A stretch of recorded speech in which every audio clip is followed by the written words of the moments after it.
compatible models. So is this another example of cancel culture taking its toll? Here with that and more on our Culture Shock Roundup, Republican strategist and attorney Erin Elmore. Erin, thanks for being here this morning. Good morning. All right, so if the Victoria's Secret models are not doing the runway, what are they doing? Well, that's where the liberal hypocrisy comes in here, right? All these liberals are banging their fist about more jobs for women and how women's bodies are beautiful. But what happens here?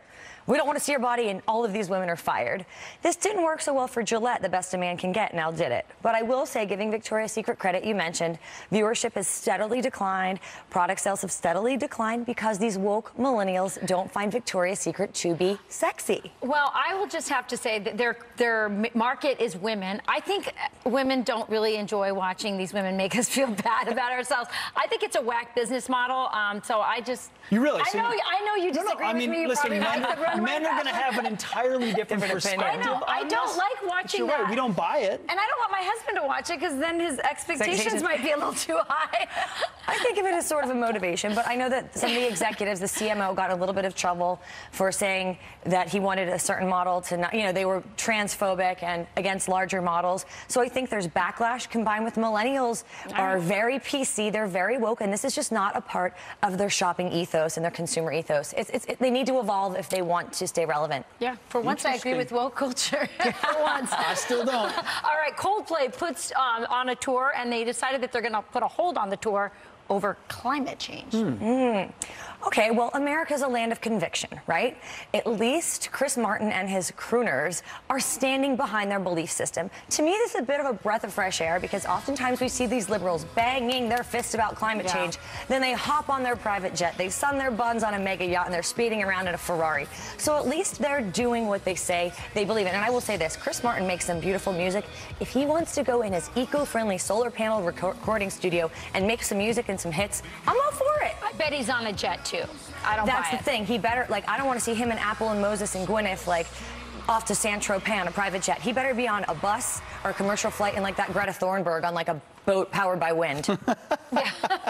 We shall keep you posted on whether that happens or not. Yes. Another story, the Canadians may no longer call their youngest hockey players peewees to comply with PC culture. Now, I never knew where peewee came with to begin with, but I felt like it's just kind of what you call the little Not kids. like Pee Wee Herman? No, just kidding. Peewees are I understand, the little guys. Hockey player. There's the little guys. So I asked a friend who played professional hockey, and I delved a little deeper into this. For once, this isn't PC cancel culture. They have another category called bantam and one that's called midget.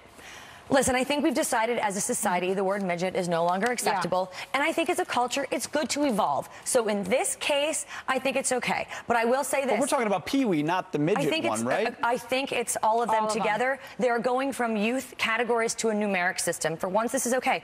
And this is a stark contrast to New York and California, where if you call a woman, a female dog, a B word, you're going to get handcuffed and put in the paddy wagon. And if you use the wrong she, he, or they, you're straight off to jail.